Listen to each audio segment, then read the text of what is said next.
कालच्या सेशनमध्ये आपण इक्लिप्स इन्स्टॉल केलं. इक्लिप्स स्टार्ट करून त्यात एक ॲप्लिकेशन रन करून दाखवलं. ठीक आहे. इक्लिप्समध्येच तो एक प्रोग्राम आपल्याला कंप्लीट करायचा होता. राईट. हा वाला एक प्रोग्राम मी जो दिला होता की write a program called print day in word. Right. त्याला स्विच केस वापरून इम्प्लिमेंट करायचं. म्हणजे जर डे 0 to 6 आहे तर संडे, मंडे, सॅटर्डे अकॉर्डिंगली, आणि otherwise not a valid day.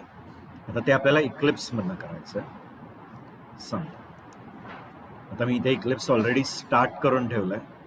आता काहींना हे फॉन्ट चेंज करायचं वगैरे असेल, ठीक आहे, फॉन्ट फार कमी वाटतो किंवा काय, तर काय करू शकता बघा. इथे विंडो आणि इथे प्रिफरन्सेस दिलं ना, तिथे जाऊ शकता. विंडो प्रिफरन्सेस दिसत आहे ते लास्ट. त्याच्यातच इथे जनरल अपिअरन्स दिसत आहे. हे असं असेल जनरल. त्याला ओपन करायचं, म्हणजे त्याच्यावर क्लिक, त्याच्यात अपिअरन्समध्ये इथे कलर्स अँड फॉन्ट दिसेल. ठीक आहे.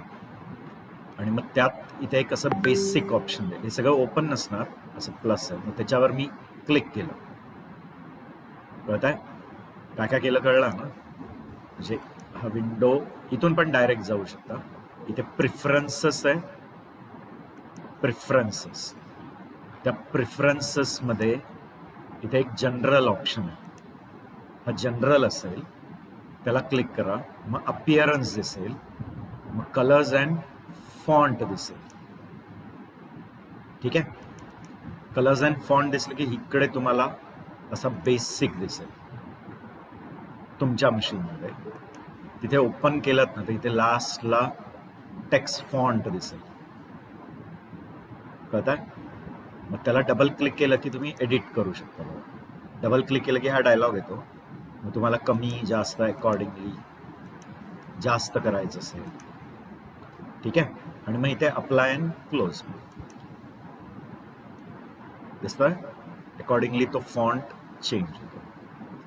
तर ट्राय करायचं. तुमच्या इक्लिप्समध्ये तुम्हाला पाहिजे तर फॉन्ट चेंज करा. आता आपण काय करूया, परत ती प्रोसिजर फॉलो करू. इथे दिसतंय ना, हे सोर्स जे दिसत आहे त्याच्यावरच राईट क्लिक, न्यू क्लास, आणि क्लासला नाव काय द्यायचं आहे, प्रिंट डे इन वर्ड. असंच आहे ना प्रोग्रामचं नाव, क्लासचं. मग मेन हवा आहे ना तुम्हाला, म्हणून इथे टिक मार्क करायचं. ठीक आहे. म्हणजे ऑटोमॅटिकली तुमच्या क्लासमध्ये एक मेन सुद्धा लिहून येतो. किती काम सोपं करून देतात. इतकं इंटेलिजंट वेनी बनवलेलं आहे. ठीक आहे. आला हे क्लिअर. आता इथे आपण कमांड लाईनवरनं काय एक्सेप्ट करायचं आहे, क्वेश्चन प्रमाणे एक नंबर एक्सेप्ट करायचं ना, इंटीजर व्हेरिएबल नंबर. मग इंटीजर नंबर इक्वल टू, ठीक आहे, पटतंय ना मी काय सांगतो, इंटीजर नंबर आणि मग इंटीजर डॉट पार्सेंट. आता ह्यांचं एडिटर इतकं स्मार्ट आहे. डॉट म्हटलं की लिस्ट आली, जे पाहिजे त्यातला तो पिक करा. आता पार्सेंट स्ट्रिंग हवा आहे आपल्याला, एंटर. मग तुमची स्ट्रिंग काय, आर्ग्स ऑफ 0. ठीक आहे. आला. आता तो नंबर स्विच केसला पास करायचा. आता लक्षात घ्या, स्विच केस टाईप नाही करायचं. त्याचं पूर्ण स्केलेटन तुम्हाला रेडीमेड इक्लिप्स देतात बघा. SWITCH असं एवढं टाईप केलं आणि कंट्रोल स्पेस बार दाबला ना, कंट्रोल आणि स्पेस बार, तुम्हाला वेगळे वेगळे स्विच केस देईल. हा पाहिजे का, हा पाहिजे का, हा पाहिजे का, हा पाहिजे, मग त्यातला जो हवा आहे. आता मला हा पाहिजे किंवा हा स्टँडर्ड आहे ना आपला. एंटर मारलं की आला रेडीमेड स्विच केस. कळलं. काही टायपिंग बिपिंग नाही करायचं. आता इथे की म्हणजे काय पास करायचं आपल्याला, नंबर तेवढा चेंज करा. आणि इथे मला सांगाल व्हॅल्यू काय पाहिजे आपल्याला, 0 to 6 सांगितलंय ना, 0 to 6, मग केस 0. आता इथे सिस्टम डॉट आउट पण पूर्ण लिहायचं नाही बघा, सिस लिहिलं, SYS, कंट्रोल स्पेस बार, फक्त सिस लिहिणार, कंट्रोल स्पेस बार, ठीक आहे. आणि मग इथं दिसतोय print to standard output, enter मारला गेटिंग आला तो, फक्त आज जाऊन आपलं टाईप करा संडे, कळत आहे. ब्रेक वगैरे सगळं आधीच त्यांनी टाईप करून ठेवलेलं आहे. आता फक्त हे केसेस कॉपी करायचे, केस 1, केस 2, केस 3, केस 4, केस 5, 6 एवढेच आहेत ना. आता बघा हा एडिटर किती स्मार्ट इनफ आहे, ते एडिटर तुमच्या टायपिंग करता करता सगळं चेकिंग करतं, म्हणजे ऍक्च्युअल कंपायलेशनच्या जायच्या आधीच तुमच्या प्रोग्रामला काय प्रयत्न करतं, एरर फ्री. आता ते एडिटर काय म्हणतंय की हे जे केस आहेत ते डुप्लिकेट होतात बघा, 0 लेबल बदलला नाही आहे ना मी अजून, मग केस काय झाले, डुप्लिकेट. आणि सिंटॅक्स त्या नियमाप्रमाणे केस लेबल्स डुप्लिकेट अलाउड नाही, म्हणून बघा रेड रेड रेड व्हायला लागलं, कळत आहे. आता मी ते केस लेबल्स बदलत जातो 1, आणि इथे मी चेंज करून टाकतो मंडे, ठीक आहे. केस लेबल 2 केला की इकडे ट्यूजडे. तसं जसं त्याचा लगेच एरर निघतोय का बघता, ते रेड आहे ना ते ऑटोमॅटिक निघून जात आहे. 3 केलं, आणि म्हणून कोडिंग इतकं फास्ट करतं ना इक्लिप्स की आपलं प्रोग्राम डेव्हलपमेंट फास्टर होते. क्लिअर. वेडनेसडे,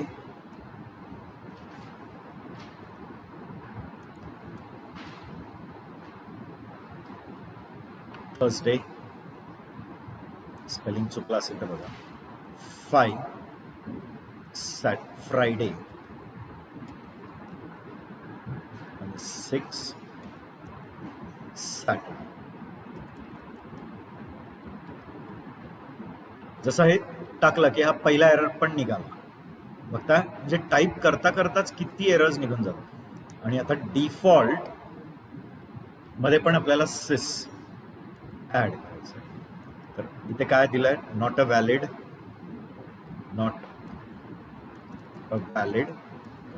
डे,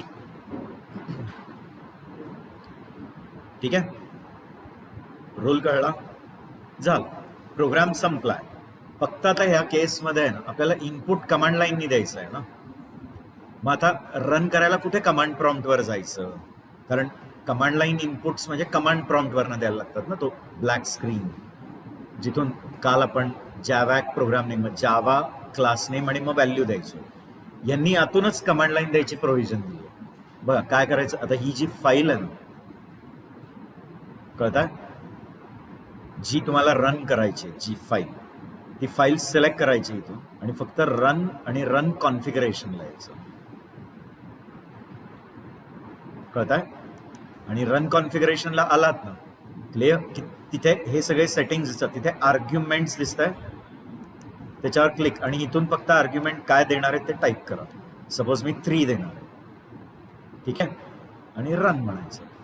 आता हे जे मी 3 पास करणार ते कशात येईल, आर्ग्स ऑफ 0. मग आर्ग्स ऑफ 0 तून तुम्ही ती स्ट्रिंग इंटिजरला कन्वर्ट केली, ती नंबरमध्ये आली, ती स्विच केसला गेली, मग इथे मॅच होईल, इथे मॅच होईल, इथे मॅच होईल, मग केस 3ला मॅच होईल, आणि केस 3ला जो डे आहे तो डिस्प्ले होईल आणि स्विच केसच्या बाहेर पडेल, आणि मग मेन संपेल आणि मग क्लास संपेल. बघा इथे फक्त रनवर क्लिक करा, ओके, दिसतंय.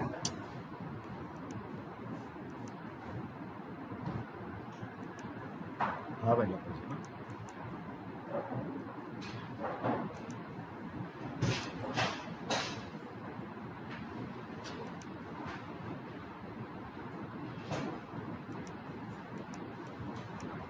इथे काय झालं, क्लास नेम त्यांनी तोच घेतला, तो पहिल्या प्रोग्रामचाच काय घेतला, क्लास नेम.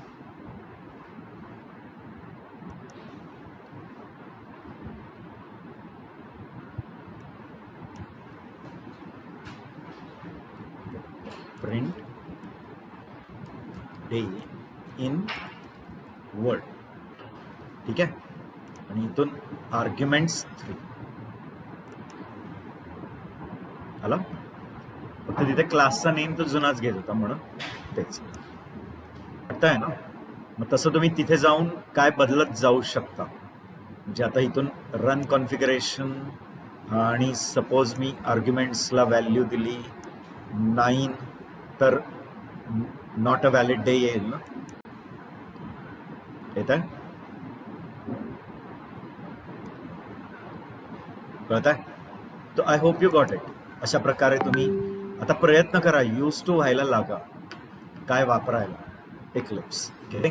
कारण the process of making programs is so fast ना. इथं किती इझी होतं काम. आणि जनरली इट इज एक्सपेक्टेड की तुम्ही असे आयडीज वापरले पाहिजे. कारण जेव्हा तुम्ही ॲक्च्युअली कंपनीजमध्ये अप्लाय करायला सुरू करता तेव्हा तिथे ते विचारणारच की कोणती आयडी वापरली आहे. तिथे म्हणायचं नाही आम्ही नोटपॅडमधला प्रोग्राम करायचो. कळलं ना. ते ॲक्च्युली फनी असणार आहे. ते तुम्हाला असं सरप्रायझिंग म्हणजे असं विचित्र चेहऱ्याने बघतील की अरे अजून तुम्ही नोटपॅडवरच करताय का. म्हणजे अजून तुम्हाला काय वापरता येत नाही आयडीज. तर आयडी वापरता यायला पाहिजे. मग असे बरेच आयडी आहेत. इक्लिप्स एक आहे. नेटबीन्स पण वापरू शकता. इंटेलिजे आहे. ते इंटेलिजे पण खूप स्मार्ट चांगलं बनवलेलं काय. आणि मग बरेच आहेत. मग व्हिज्युअल स्टुडिओ कोड आहे, VS कोड आहे, ॲटम आहे, सबलाईन आहे. कितीतरी आयडीज अवेलेबल आहेत. गेटिंग. त्यातल्या त्यात इक्लिप्स हे फार फेमस जावासाठी. पण जावाचेच प्रोग्राम इक्लिप्समध्ये करतात असं नाही आहे. याच्यात पण पायथनचे आहेत. याच्यात तुम्ही सीचे, C++, जवळजवळ 40पेक्षा जास्त लँग्वेजेसचे प्रोग्राम्स कशात करता येतात इक्लिप्समध्ये. कळत आहे. तर वापरायला सुरू करा. राईट. आता आपण नेक्स्ट याला जायचं आहे. आता नेक्स्ट क्विकली आपण थोडे लूप्सचे कन्सेप्ट्स रिवाइज करून घेऊया. आता आपण कंडिशनल स्टेटमेंट्स बघितलंय काल आणि परवाच्या लेक्चरमध्ये. कंडिशनल स्टेटमेंट म्हणजे कळलं ना. Running some code selectively based on the condition. म्हणजे वेगळे कोड ब्लॉक्स आहेत पण सगळे नाही रन करायचं. कोणता तरी एक, हा एक कोड ब्लॉक, दुसरा कोड ब्लॉक, तिसरा कोड ब्लॉक, पण यातला एकच कोणता तरी रन करायचा आहे. कशाच्या बेसिसवर. Condition selectively. तर कंडिशनच्या बेसिसवर एक कोणीतरी सिलेक्ट होईल आणि तो काय होईल एक्झिक्यूट. मग ते आपण कशाने केलं. इफ एल्स, स्विच केस. आता आपल्याला बघायचं आहे की जर एखादा कोड ब्लॉक आहे तो मला रिपीटेडली परफॉर्म करायचा. म्हणजे तोच कोड ब्लॉक परत परत काय करायचं एक्झिक्यूट. काही नंबर ऑफ टाइम्स किंवा जोपर्यंत एखादी कंडिशन फॉल्स होत नाही. गेटिंग. म्हणजे एखादी कंडिशन आहे आणि ती कंडिशन जोपर्यंत ट्रू आहे तोपर्यंत रिपीट करत राहा. फॉल्स झाले की थांब. किंवा काही नंबर ऑफ टाइम्स मला तोच कोड परत परत रिपीट करा. तर मग आपल्याला आयटरेटिव्ह इन्स्ट्रक्शन्स और रिपीटेटिव्ह इन्स्ट्रक्शन्स और लूप्सला जावं लागतं. मग लूप्समध्ये कोण कोण आहे तर ते बघा. तर पहिला आहे व्हाईल लूप. ठीक आहे. व्हाईल लूप हा एंट्री कंट्रोल्डमध्ये येतं. आता त्याला एंट्री कंट्रोल्ड का म्हणायचं. कारण जी कंडिशन आहे ना चेकिंग करायची थांबायची जी कंडिशन आहे ती सुरुवातीलाच होते बिगिनिंगला. व्हाईल लूप सुरू व्हायच्या सुरू होतानाच पहिलंच काय चेक होते कंडिशन. ज्याच्याने आपण ते रिपिटेशन काय करणार आहे थांबवणार आहे. तर ते रिपिटेशन थांबवण्यासाठी जी कंडिशन आहे ती कुठे चेक होते बिगिनिंगलाच. म्हणून त्याला एंट्री कंट्रोल म्हणतो. गेटिंग. तर व्हाईल लूप हे नेहमी कशाच्या कॅटेगरीत येतात एंट्री कंट्रोल. ठीक आहे. आणि इथे रिपिटेशन किती वेळा परफॉर्म करतो. Performs code block 0 or more times. Getting. तो जो कोड आहे तो किती वेळा परफॉर्म करेल 0 or more time. 0 or more time का म्हणतोय. कारण जर सुरुवातीलाच तुमची कंडिशन काय असेल फॉल्स तर तो ब्लॉक एकदा पण रन नाही होणार. म्हणून मी लिहिलंय किती वेळा रन करताय 0 टाइम किंवा 0 पेक्षा जास्त वेळा. आणि कंडिशन चेकिंग कुठे होतीये? एंट्रीला, म्हणून एंट्री कंट्रोल. गेले? त्याचा सिंटॅक्स फक्त क्विकली दाखवतो बघा. वाईल लिहायचंय पहिलं, ब्रॅकेटमध्ये कंडिशन, आणि नियम या जावाप्रमाणे की कंडिशन ही स्ट्रिक्टली काय पाहिजे? Boolean expression.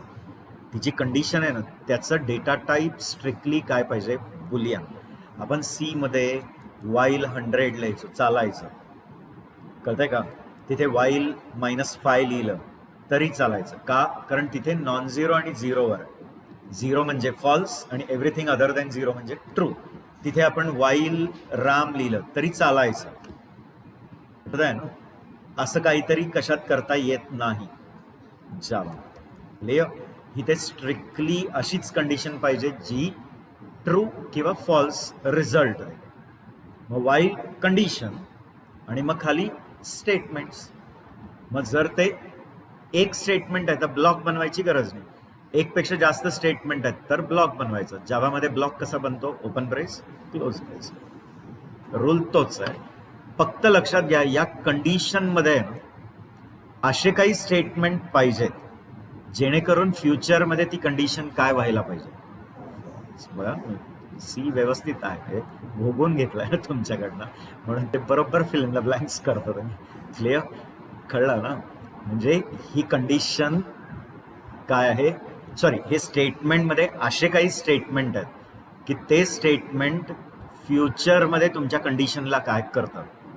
फॉल्स करतात. आणि जर तुमच्या स्टेटमेंट्समध्ये अशी स्टेटमेंट नसेल तर ते इन्फायनाईट लूपमध्ये अडकेल. म्हणजे नजीकच्या काळात ती कंडिशन काय होणे गरजेचं आहे, नाहीतर तो लूप चालत राहील. इन्फायनाईट लूपमध्ये ते अडकणार. त्याला फ्लोचार्ट मध्ये दाखवतं कसं होईल बघा. सगळ्यात पहिलं सुरुवातीला काय चेक होईल? ती कंडिशन चेक होणार. क्लिअर?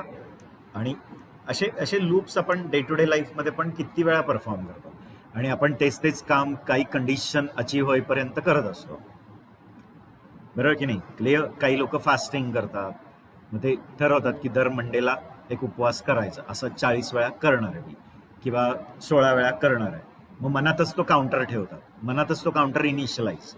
म्हणजे आपलं ब्रेन हार्ड डिस्कच्या पण पुढचं आहे ना. म्हणजे आपल्या ब्रेनमध्ये किती लक्षात ठेवू शकतं ते म्हणजे तुफान आलंय. क्लिअर? म्हणजे हार्ड डिस्क पण त्याच्या पुढे काय चिरकून आलंय. क्लिअर?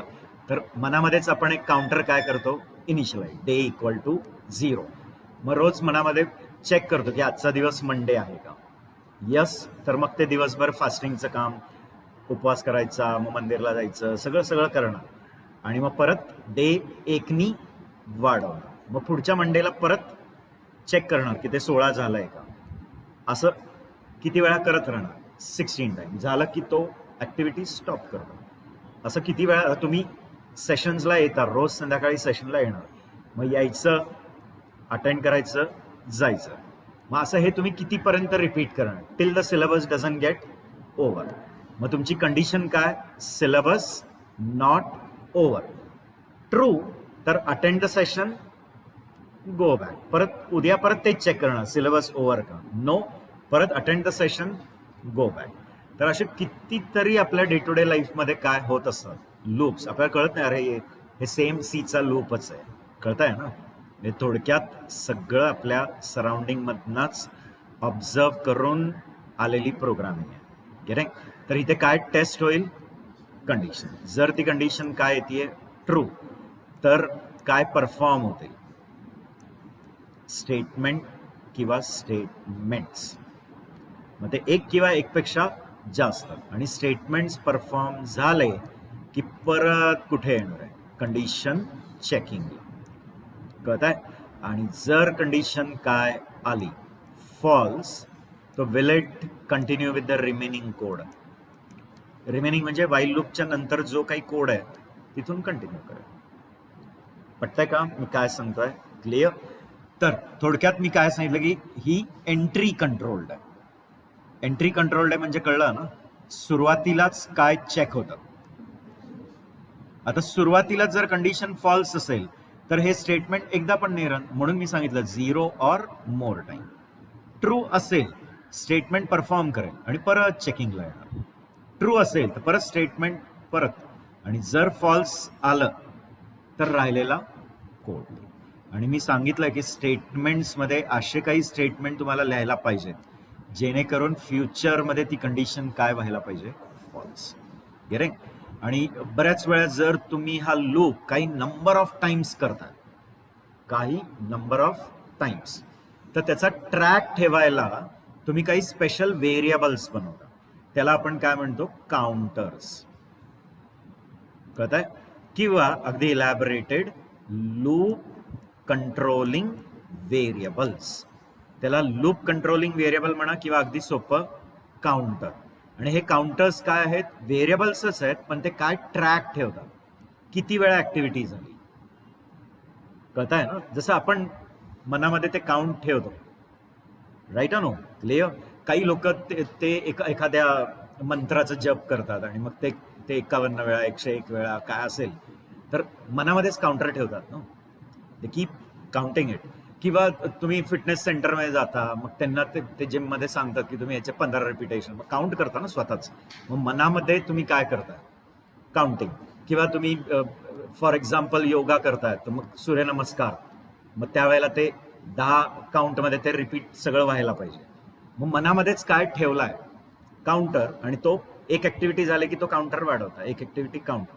आणि ते कधीपर्यंत करता, जोपर्यंत तुम्ही तो अप्पर लिमिट ठेवलाय. 100 वेळा झालं की मी थांबणार आहे. गेले. तसंच इथं आहे की एक काउंटर असतो, तो म्हणजे एक व्हेरिएबल असतो, तो काय ट्रॅक ठेवतो, किती वेळा रिपिटेशन झालंय. गेले. आणि ही जी कंडिशन असते ना, त्याच्यात बऱ्याच वेळा तो काउंटर इन्व्हॉल्व असतो. ही जी कंडिशन आहे ना, त्याच्यातच तो काउंटर बऱ्याच वेळा इन्व्हॉल्व. गेले. आता आपण एक साधासा वाईल लूपचा एक्झाम्पल इथे बनवून टाकू आपण. ठीक आहे.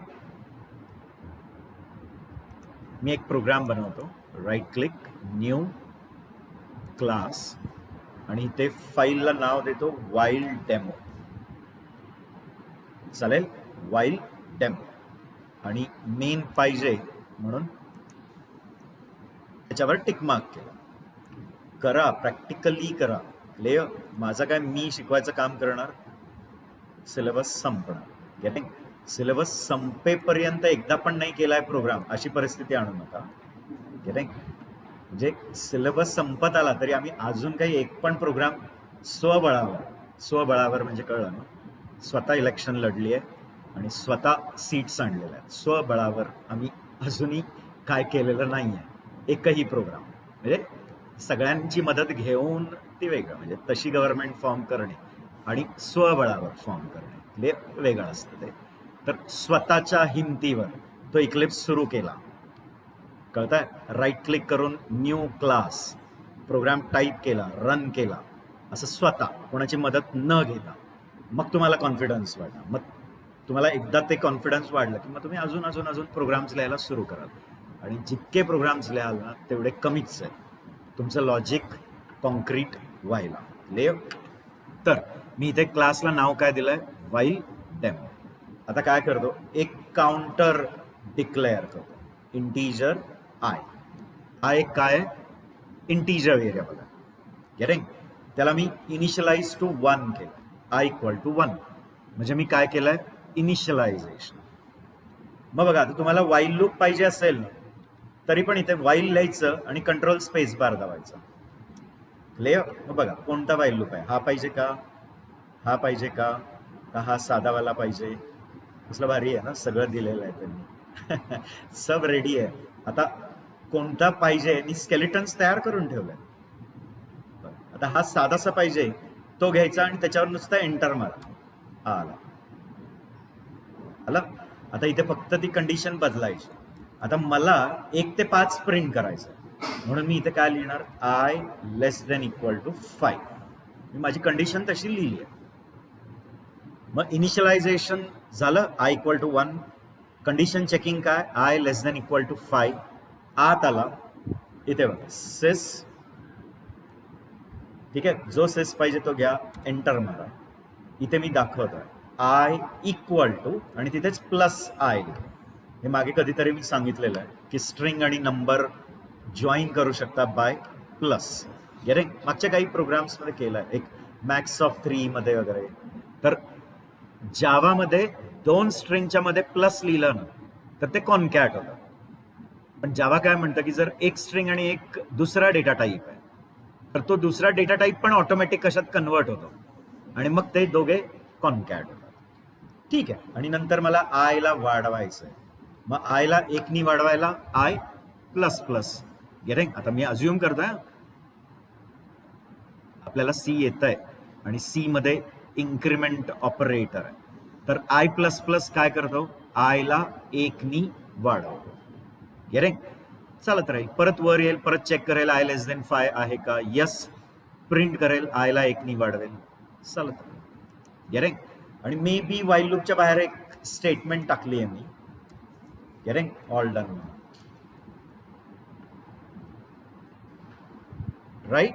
मग आता ह्याचं वर्किंग कसं होणार? जर आपण ह्याचा फ्लोचार्ट काढला तर मला सांगाल सगळ्यात पहिल्यांदा इनिशियलायझेशन होईल का? मग इनिशियलायझेशनचं काम आपण रेक्टँगल मध्ये करतो. कम्प्युटेशन जे होतं ना, कॅल्क्युलेशन, ते रेक्टँगल. मग आय कितीला इनिशियलाइज झाला? 1. त्याच्यानंतर बघा आय इक्वल टू 1 झाला.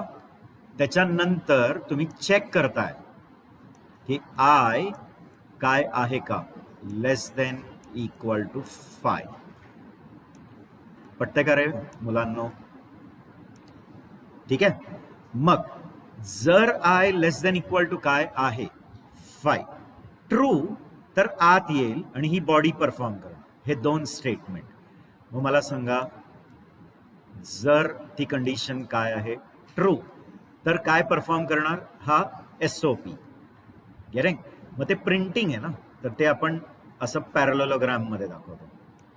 पॅरलोग्राम कळलं? त्याच्यात काय प्रिंट करायचं, आय. क्लिअर? आणि आय प्रिंट झाल्यानंतर आयला 1 नी, ठीक आहे, I equal to I plus 1. म्हणजे आधीच्या आय मध्ये 1 ऍड करा आणि परत आय मध्ये स्टोअर करा. पटता येणार आहे? Clear?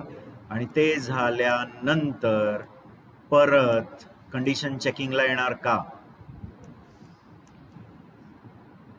Do agree with me guys? तर एंट्रीला काय चेक केलं, सॉरी, एंट्रीला पहिलं इनिशियलाइज केलं, मग कंडिशन चेक केली की I less than equal to 5 आहे का, हो, तर प्रिंटिंग करताय आणि आयला 1 नी वाढवताय आणि परत चेकिंगला येत आहे. अजूनही जर लेस दॅन इक्वल टू 5 तर परत आत येईल, प्रिंट करेल, परत इन्क्रीमेंट करेल, कधीतरी आय 6 होईल, मग तेव्हा ती कंडिशन फॉल्स येईल. गेटिंग? तर फॉल्स आली तर काय प्रिंट करताय, is it printing all done? Print all done. He string print आणि त्याच्यानंतर continue with the remaining code. जो काही राहिलेला कोड आहे तो काय मेनच संपलाय, म्हणजे तुमचा प्रोग्रामच संपलाय. गेटिंग? तर कसं होत जाईल कळलं ना? तर थोडक्यात पहिल्यांदा आय किती आहे, 1. मग सांगा 1 लेस दॅन इक्वल टू 5 आहे का, हो. मग प्रिंट काय करेल, 1. मग I equal to I plus 1, I किती बनवेल, 2. परत वर येईल, is 2 less than equal to 5, yes. मग परत आत येईल, प्रिंट 2, आयला 3 बनवणार, 3 पण लेस दॅन इक्वल टू 5, मग प्रिंट 3 करणार आणि आयला 4, 4 less than equal to 5, yes, print आयला 5 बनवणार, 5 less than equal to 5, yes. मग आत येऊन 5 प्रिंट करणार आणि आय 6 बनवणार, 6 less than equal to 5, no, false. मग प्रिंट ऑल डन. कन्सेप्ट कळला? ठीक आहे. बघा आता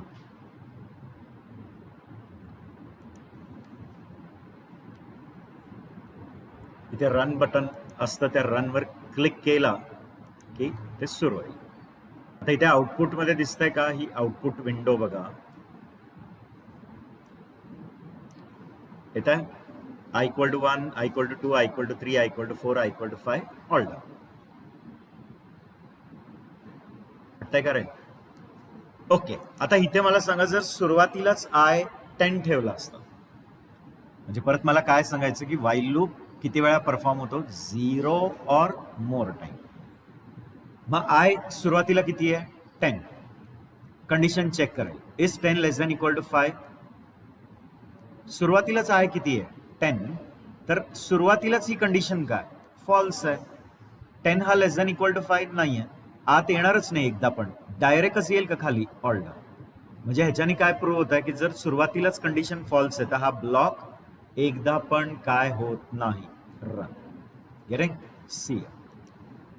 आता फक्त ऑल डन येईल का? म्हणजे ब्लॉक किती वेळा रन झाला? Not a single time. Getting? ठीक आहे, मला वाटतं व्हाईल लूप कळलेला आहे. तसंच डू व्हाईल लूप असतो, तो क्विकली सांगतो. मग फॉर लूप पण बघूया, मग एक्झाम्पल्स बघूया, मग त्याच्यानंतर आपण क्लासेस ऑब्जेक्ट्स कसे करायचे, म्हणजे क्लास कसं तयार करायचा, त्यात डेटा कसा टाकायचा, मेथड्स कसे टाकायचे, ते कन्सेप्ट बघूया, अरेज कसे तयार करायचे, हे सगळं क्लिअर. बर, आता डू व्हाईल लूपला येऊया. डू व्हाईल लूपची स्पेशालिटी आहे की इट इज एक्झिट कंट्रोल, म्हणजे टर्मिनेशन कंडिशन कुठे चेक होते? सुरुवातीला का एंडला? व्हाईल लूप मध्ये टर्मिनेशनची कंडिशन बिगिनिंगला चेक होते ना, तर डू व्हाईल लूपला खाली चेक करतो. गेटिंग? म्हणजे इथे ब्लॉक किती वेळा परफॉर्म करतं? Performs code block 1 or more times. म्हणजे इथे जरी तुमची कंडिशन सुरुवातीला काय फॉल्स आहे तरी सुद्धा ते कोड ब्लॉक कमीत कमी एकदा तरी काय करणार? म्हणून त्याला आपण काय म्हणतो? Performs code block 1 or more time आणि entry control, sorry exit control. आता याचा सिंटॅक्स बघा कसा आहे. डू, मग स्टेटमेंट्स, आणि मग व्हाईल, आणि मग कंडिशन. मग ती कंडिशन कुठे चेक होते ती कळत आहे ना? Exit, not at entry. Clear? Do, while, आणि मध्ये काय आहे? स्टेटमेंट्स. क्लिअर? ठीक आहे. ओके, आता इथे लूप बघा कसा वर्क, म्हणजे फ्लो चार्ट वाईज दाखवतो. एंट्री, ठीक आहे, सुरुवातीला काय परफॉर्म होते? स्टेटमेंट्स. सुरुवातीलाच काय परफॉर्म होणार? स्टेटमेंट. आणि इथे पण लक्षात घ्या, जर ही स्टेटमेंट एक आहे तर ब्रेस ब्रॅकेट लिहायची काही गरज नाही आहे. एक पेक्षा जास्त असेल तरच ब्लॉक बनवायचा.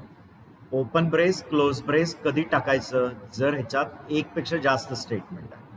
एकच स्टेटमेंट परफॉर्म होणार असेल तर काय लिहायची गरज नाहीये, ब्रॅकेट्स, जे मगाशी व्हाईल लूपला पण सांगितलं. क्लिअर?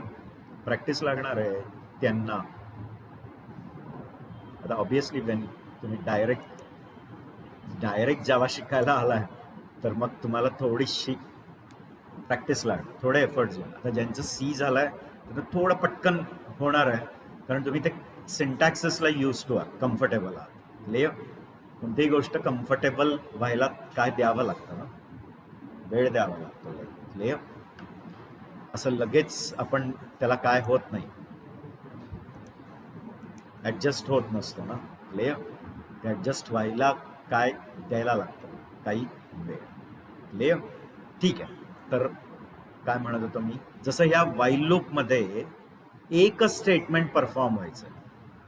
आता हे दोन आहेत ना स्टेटमेंट, त्या जागी जर एकच स्टेटमेंट असेल तर मग ही जी ब्रॅकेट टाकली आहे ती नसती लिहिली तरी चालेल ना? चाललं असतं का? जसं उदाहरण बघा, मी इथेच डबल इक्वल टू, डबल कोटमध्ये आय इक्वल टू, आणि इथेच आय प्लस प्लस लिहितो. ठीक आहे? Initialise to 1. आता आय प्लस प्लस आहे, ते पोस्ट इन्क्रिमेंट आहे. पोस्ट इन्क्रिमेंट आहे म्हणजे आधी त्याची व्हॅल्यू घेईल आणि मग वाढवणार. म्हणजे आयची आत्ताची व्हॅल्यू जी आहे ना ती घेणार आणि मग वाढवणार. मग आता मला सांगाल या वाईलच्या बॉडीमध्ये किती लाईन्स आहेत? एकच. मग जर हा ब्लॉकचा ब्रॅकेट नसता लिहिला तरी चालला असता का? हो, क्लिअर. आणि बघा त्या SOP मध्ये आयची आत्ताची व्हॅल्यू प्रिंट करेल आणि मग आयला वाढवणार. मग स्टील तुम्हाला आउटपुट 1 ते 5 येणारच आहे. येत आहे का? आणि इथे ब्रॅकेट लिहिला का? नाही. का? कारण एकच स्टेटमेंट होता. मला तेच सांगायचं आहे की एक पेक्षा जास्त स्टेटमेंट असेल तरच ब्रॅकेट लिहा. रूल कळताय? क्लिअर. आता मला सांगाल याचा फ्लो चार्ट कसा वर्क होईल? तर सुरुवातीलाच काय परफॉर्म होईल म्हणजे ते स्टेटमेंट्स कमीत कमी एकदा तरी रन होणारच आणि स्टेटमेंट झाल्यानंतर काय चेक होणार? कंडिशन नंतर चेक होती.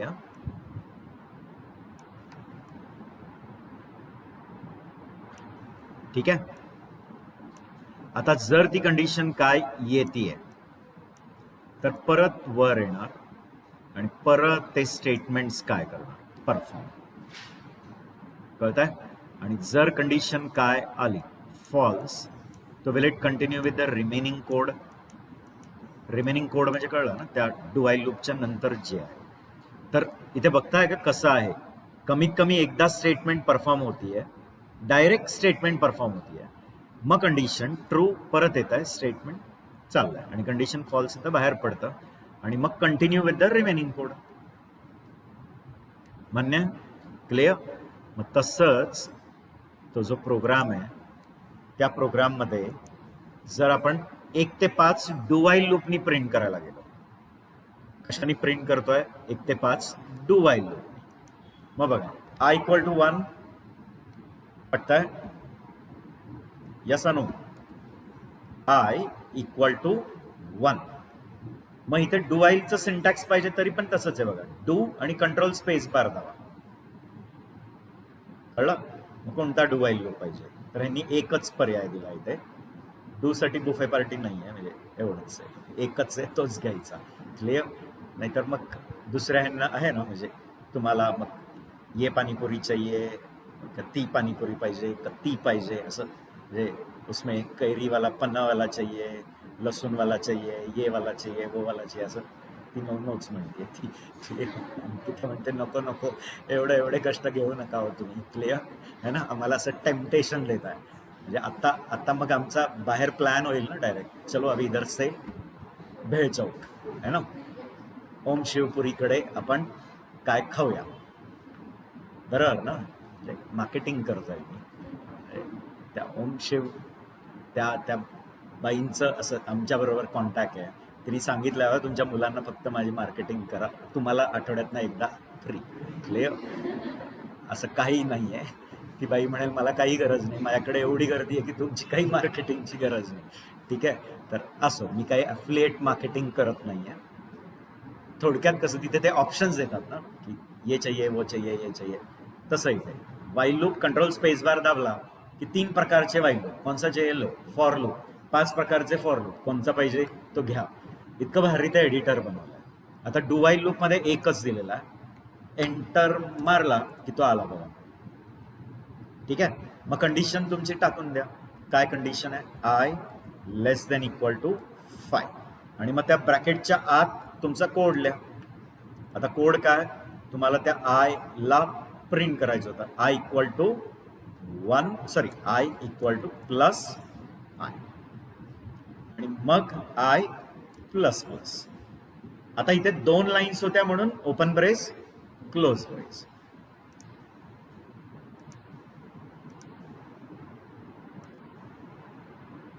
दिसतंय? I equal to 1, I equal to 2, I equal to 3, I equal to 5 all done. Agreed? पण मग मला सांगा इथेच जर मी आय प्लस प्लस त्या SOP मध्ये शिफ्ट केला असता तर इथून काढून टाकलं तर चालेल का? का ओके, इथून काढून टाकला. मग ह्या ब्रॅकेट्स काढून टाकल्या तरी चालतील का? का? कारण डू आणि वाईल मध्ये एकच स्टेटमेंट होती, मग कशाची गरज पण नाही. ब्रॅकेट म्हणजे जर तुमच्या ब्लॉकमध्ये एकच लाईन आहे तर ओपन ब्रेस क्लोज ब्रेस लिहायची गरज नाही. स्टिल देत आहे आउटपुट. आणि सुरुवातीला जर मी i इक्वल टू 10 केलं तर मग इथे काय होईल? डायरेक्ट ऑल्डन येईल का एकदा तरी रन होईल? डू वाईल लूप मध्ये बघितलं ना, एकदा पण रन नाही झाला, डायरेक्ट खाली ऑल्डन आलं.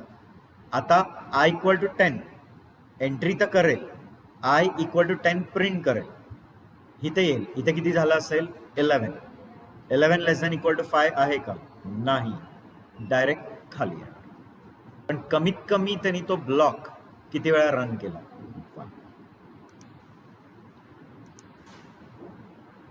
आला? मला वाटतं कळलं. आता एक तिसऱ्या टाईपचा लूप दिलेला आहे कॉल्ड फॉर लूप. आणि जावाकडे अजून एक प्रकारचा फॉर लूप आहे कॉल्ड फॉर ईच लूप, जो जावाचा स्पेशालिटी आहे. ते सी आणि C++ मध्ये नाही. त्याला फॉर ईच लूप बोलतात. आणि मग तो कधी वापरायचा तर मी सांगतो तुम्हाला. फॉर ईच लूप तो एक स्पेशल लूप दिलेला आहे. पण एक तिसऱ्या प्रकारचा लूप आहे दॅट इज फॉर लूप. आता फॉर लूप कधी वापरायचा ते सांगतो. ओके, तो for loop when to use when the number of iterations are already known. म्हणजे किती वेळा रिपिटेशन करायचं आहे ते जनरली माहिती असेल तर मग काय प्रिफर करा? फॉर. आणि दुसरा फॉर लूप हा systematic form of while loop आहे. जसं वाईल लूप मध्ये बघा 3 गोष्टी कराव्या लागतात: इनिशियलायझेशन, कंडिशन आणि अपडेशन. त्या काउंटरला अपडेट पण करायला लागतं ना. म्हणजे पहिलं काय करता तुम्ही? तो काउंटर इनिशियलाइज करता, i इक्वल टू 1 वगैरे, कळताय ना? मग तुमचं वाईलची बॉडी सुरू होते, इथे कंडिशन लिहिता. मग आज स्टेटमेंट येतात आणि शेवटला त्याला काय करता? अपडेट करता. कोणाला अपडेशन करता? त्या काउंटरला. का? जसं example, initialization i equal to 1, condition condition तुम्ही टाकलाय i less than equal to 5. मग आत कोड आहे, ते काही लॉजिक परफॉर्म. आणि अपडेशन मध्ये तुम्ही i प्लस प्लस करता. या 3 गोष्टी कराव्या लागतात ना कोणत्याही लूपला. म्हणजे तो काउंटर आधी इनिशियलाइज करायचा, मग एंट्रीच्या वेळेला ती कंडिशन चेक करायची, आणि बॉडीमध्ये कुठेतरी तो काउंटर काय करायचा? अपडेट. पण तो अपडेट अशा प्रकारे करायचा की नियर फ्युचरमध्ये ती कंडिशन काय व्हायला पाहिजे? फॉल्स.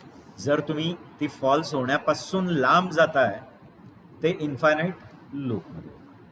मग ह्या तिन्ही गोष्टी एकाच लाईनमध्ये सिस्टमॅटिकली लिहू शकता. कशात? For loop. फॉर लूपचा तो एक बेनिफिट आहे. मग फॉर लूप कधी यूज करायचं ते थोडक्यात कळलेलं आहे. So you can say for loop is a systematic representation of while loop, where in one line only all the 3 things you are going to do: initialization, condition आणि updation. कोणाचं updation? त्या काउंटरचं. पहिल्या पार्टमध्ये तो काउंटर इनिशियलाइज झालाय, मध्ये condition आहे ज्याच्यात ती काउंटरची व्हॅल्यू तुम्ही चेक करताय, आणि तिसऱ्या पार्टमध्ये तो काउंटर इनिशियलाइज होतो. आता फॉर लूपचं सिंटॅक्स कसा आहे तो दाखवतो बघा. फॉर आणि त्याला 3 पार्ट्स आहेत, आणि तिन्हीच्या तिन्ही पार्ट ऑप्शनल आहेत. म्हणजे तिन्ही पार्ट ड्रॉप करू शकता. पहिला पार्ट असतो इनिशियलायझेशन. मग आता म्हणाल इनिशियलायझेशन कशाचं? तर ऑब्विसली काउंटर्सचं. काउंटर्सला काही इनिशियल व्हॅल्यू द्यायची आहे, ती कशात कराल? इनिशियलायझेशन. मधल्या पार्टमध्ये काय येईल? कंडिशन. आणि शेवटच्या पार्टला काय येतं? अपडेशन. कोणाचं अपडेशन? त्या काउंटर्सचं. ते इथे अपडेट होतात, इथे इनिशियलाइज होतात, आणि इथे तेच काउंटर कंडिशन मध्ये वापरले जातात. आणि खाली लूप बॉडी आहे, दॅट इज स्टेटमेंट्स. मग ते स्टेटमेंट्स एक पेक्षा जास्त असेल तर मग काय लिहावा लागतो? ब्लॉक. तुम्हाला माहिती आहे, ओपन ब्रेस क्लोज ब्रेस. ठीक आहे. आता नेहमी लक्षात घ्या वर्किंग कसं असेल. सगळ्यात पहिलं आणि एकदाच काय होणार, इनिशियलायझेशन. तो इनिशियलायझेशन जो आहे ना तो एकदाच होणार आणि सगळ्यात पहिल्यांदा त्या फॉर लूपच्या लाईफमध्ये. ते झाल्यानंतर ते कंडिशनला येतं. कळतंय? मी ऑर्डर सांगतोय. सगळ्यात पहिल्यांदा इनिशियलाइज, ते झाल्यानंतर कंडिशनला. जर कंडिशन ट्रू आहे तर आत येऊन ते स्टेटमेंट परफॉर्म करणं. कळतंय? जर कंडिशन काय आहे, ट्रू, तर आत येऊन ती बॉडी परफॉर्म करणं, स्टेटमेंट्स. आणि ते झाले की मग कुठे येईल, अपडेशन. आणि अपडेशन झालं की परत कंडिशन चेकिंगला येणार. गेटिंग? आणि त्याच्यानंतर हे 3, 4, 5 हे रिपीट होत राहील.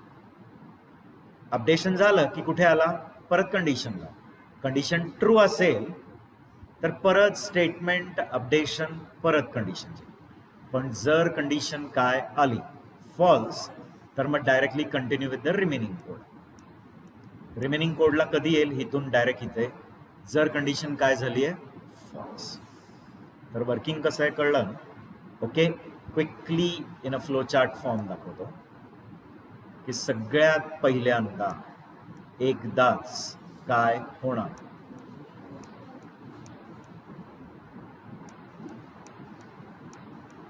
ठीक आहे. इनिशियलायझेशन झालं की काय चेक करणं,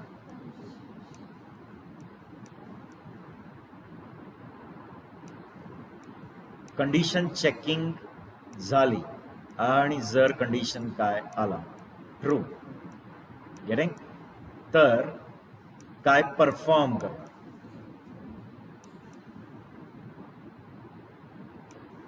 इनिशियलायझेशन झालं, कंडिशन चेकिंग, ट्रू, स्टेटमेंट. आता स्टेटमेंट एक्झिक्यूट झाले की कुठे येणार, अपडेशन.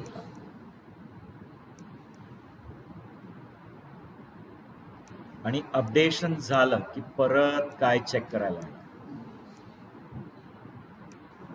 कळतंय? आणि जर कंडिशन काय आली, फॉल्स, तो will it continue with the remaining code. Remaining code म्हणजे कळलं, जो फॉर लूपच्या बाहेर. गेटिंग? तर नॉर्मली फॉर लूप काय अज्युम केलेलं आहे की जे वाईल लूप आहे ना त्याचंच सिस्टमॅटिक रिप्रेझेंट. तिथे कसं वाईल लूप सुरू व्हायच्या आधी बाहेर इनिट करायला लागतं, इनिशियलायझेशन बाहेर, मग वाईल लूपची कंडिशन, मग आत यायचं ते बॉडी, आणि खाली कुठेतरी अपडेशन. तर ते अपडेशन, कंडिशन आणि इनिशियलायझेशन तिन्ही सिस्टमॅटिकली एकाच लाईनमध्ये काय काय करताय, इनिशियलायझेशन करताय, कंडिशन करताय आणि अपडेशन. रूल कळला ना? क्लिअर? ओके. आता स्पेशालिटी जावाची आहे, हे इनिशियलायझेशन जे आहे तिथे तुम्ही ते काउंटर्स इनिशियलाइज करता, त्यांना डिक्लेअर सुद्धा करू शकता. You can initialize as well as declare. कळतंय? म्हणजे एक्झाम्पल दाखवतो इथे. फॉर, आणि तुम्ही तो काउंटर इनिशियलाइज करताय इक्वल टू 1, त्याच वेळेला त्याला डिक्लेअर पण करू शकता तिथेच. फक्त एवढंच आहे की तिथे डिक्लेअर केल्याने त्या आयचं लाईफ किंवा स्कोप हा फक्त फॉर लूप होता. फॉर लूप संपला की आय डाय. आय काय होणार, डिस्ट्रॉय. आय कशाच्या नंतर ऍक्सेबल नाही, लूपच्या बाहेर. आणि लूपच्या आधी पण तो अस्तित्वात नाही, म्हणजे लूप सुरू व्हायच्या आधी पण ते अस्तित्वात नाही आणि लूप संपल्यानंतरही नाही. म्हणजे थोडक्यात फॉर लूप सुरू होतो तेव्हा ते जन्माला येतं, फॉर लूप चाललाय तोपर्यंत आयुष्य जगताय, आणि फॉर लूप संपला की ते ढगात गेलं. गेटिंग? म्हणजे डेथ, त्याचं डेथ झालेलं आहे. क्लिअर? तर आय इनिशियलाइज तर करताच येतं, पण तिथेच काय करता येतं, इनिशियलायझेशन, सॉरी डिक्लरेशन. मग इथे कंडिशन काही द्याल, I less than equal to 5, ते इन्क्रीमेंट करा. खाली काही स्टेटमेंट द्याल, system dot out dot print ln I. मग कसं प्रिंटिंग होणार आहे कळलं ना? सगळ्यात पहिलं काय होईल, आय इनिशियलाइज होईल. कितीला, 1, मग इथे येईल. मग 1 लेस दॅन इक्वल टू 5 आहे का? आहे ना. मग आत येणार आणि ही SOP परफॉर्म करणार. म्हणजे किती प्रिंट करणार? 1. आणि प्रिंट झाल्यानंतर इथे येईल का? I++2 करणार. आणि मग परत कंडिशन चेकला येणार का? परत येणार. 2 less than equal to 5, yes. खाली येणार, 2 प्रिंट करणार, परत इथे येणार 3. परत 3 less than equal to 5, yes. खाली येणार, 3 प्रिंट, इथे येणार 4. 4 less than equal to 5, yes. 4 print, 5 less than equal to 5, yes. 5 print, इथे येणार 6, इथे येणार 6 less than equal to 5, no. For loop stop. पटतंय? क्लिअर? तर रूल कळला. पण फॉर लूप संपल्यानंतर मी त्या आयला ऍक्सेस करू शकेन का? नाही, कारण तो फॉर लूप संपला, आय डाय. का? कारण तुम्ही तिथेच त्याला इनिशियलाइज आणि काय केलं? डिक्लेअर. हा, आधी डिक्लेअर केलंय आणि इथे इनिशियलाइज केलंय तर म्हणलं असतं. आधी डिक्लेअर आणि इथे इनिशियलाइज, तर तो आय फॉर लूपच्या नंतर पण असणार, पण इथे नाही. पटतंय ना? मी काय सांगतोय ते कळलं. ठीक आहे. आता मल्टिपल डिक्लरेशन्स पण करता येतात, पण multiple initialisation and declaration same data टाईपचेच होऊ शकतात, वेगळे. ते एरर. असं चालेल, इंटीजर I इक्वल टू 1 आणि J इक्वल टू 1. ठीक आहे. पुढचं आहे हे अलाउड, पण हे अलाउड नाही. For int I equal to 1 आणि float J equal to 1, this is error, illegal आहे. But this is legal. कळत आहे? बट डिक्लरेशन आधी केलेलं आहे, इंट I फ्लोट J, आणि फॉर लूप मध्ये मग दोघांना इनिशियलाइज करतोय, आय ला आणि J ला. कळतंय का रे? तर हे लीगल आहे. म्हणजे थोडक्यात काय लक्षात ठेवायचं आहे?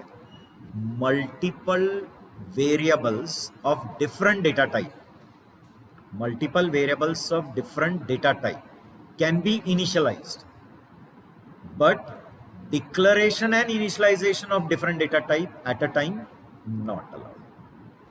Declaration and initialization of multiple variables of different data type is illegal, but only initialization of different data type variable is allowed. Rule लक्षात राहील ना? क्लिअर? वाटतं कळलं. आणि हे लक्षात घ्या, ह्या पहिल्या पार्ट मध्ये ना इनिशियलायझेशनच व्हायला लागतं. ठीक आहे. आणि तिन्ही पार्ट ड्रॉप केले तरी चालतात. म्हणजे जर मी नुसताच फॉर सेमिकोलन सेमिकोलन लिहिला, ठीक आहे, this is called as an infinite for loop. अशा फॉर लूपला काय म्हणतात? इनफायनाइट. इनिशियलायझेशन नाहीये, कंडिशन नाहीये, म्हणजे ऑलवेज ट्रू, अपडेशन नाहीये. तर आत येणार आणि ती स्टेटमेंट परत परत परत परत करत राहणार. गेटिंग? तर जनरली असा फॉर लूप काय असतो? Infinite for. क्लिअर? तर मला वाटतं कॉन्सेप्ट कळला आहे. आता नेक्स्ट सेशनमध्ये याच्यावर थोडेसे प्रोग्राम्स लिहायचे, व्हाईलवर, डू व्हाईल लूपवर आणि फॉर. ते झालं की मग मी तुम्हाला अरेज अँड ऑल ते कन्सेप्ट सांगतो. क्लिअर?